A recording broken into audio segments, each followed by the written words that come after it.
Dalam nama Tuhan Yesus bersaksi. Dalam nama Tuhan Yesus saya bersaksi. Dalam nama Tuhan Yesus saya bersaksi. Dalam nama Tuhan Yesus saya bersaksi. Dalam nama Tuhan Yesus membagikan kalian dari hidup saya. Dalam nama Tuhan Yesus bersaksi. Dalam nama Tuhan Yesus saksi.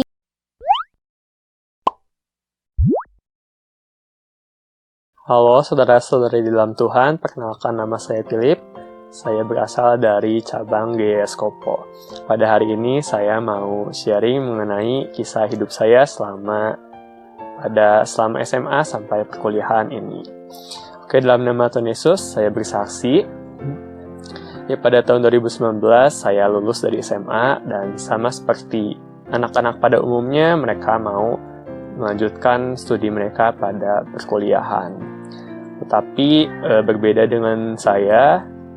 Pada saat itu, ekonomi di keluarga saya cukup tidak baik, dan pada saat itu saya belum bisa untuk melanjutkan ke perkuliahan karena masalah ekonomi. Dan pada saat itu saya cukup banyak mencari-cari beasiswa untuk perkuliahan, dan saya mungkin sudah mendaftar untuk 4 beasiswa. Dan mungkin 2 diantaranya sudah berhasil pada tahap akhir, tapi di tahap akhir itu saya belum mendapatkan berkat untuk mendapatkan beasiswa itu. Sehingga saya harus mencari pekerjaan dulu selagi mengisi waktu luang sebelum melanjutkan untuk perkuliahan.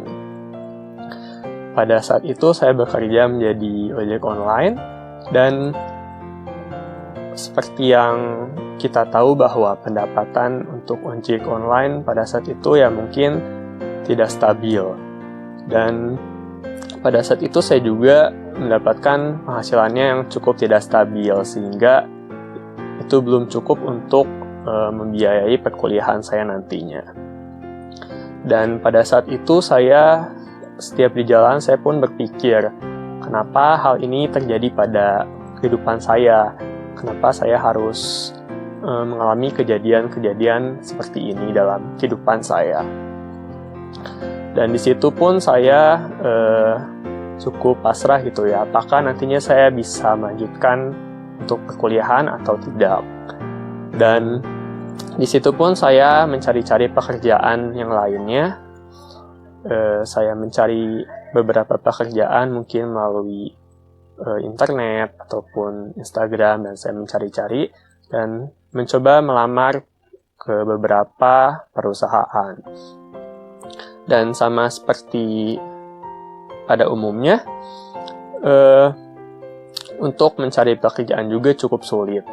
Tetapi puji Tuhannya di situ saya bisa mendapatkan satu pekerjaan dan diterima.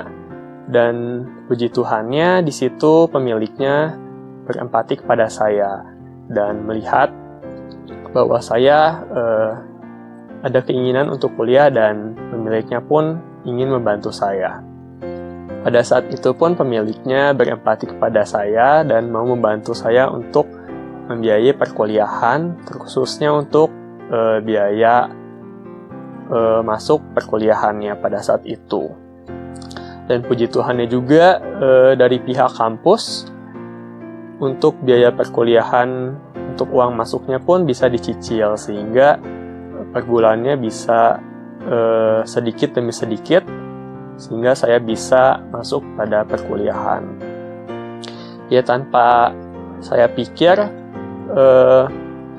saya tidak pernah terpikir bahwa ada orang yang mau membantu saya untuk membiayai perkuliahan tersebut. Walaupun itu memang dari pekerjaan saya, dan mungkin itu secara tidak langsung jadi seperti saya mengambil gaji untuk bulan berikutnya.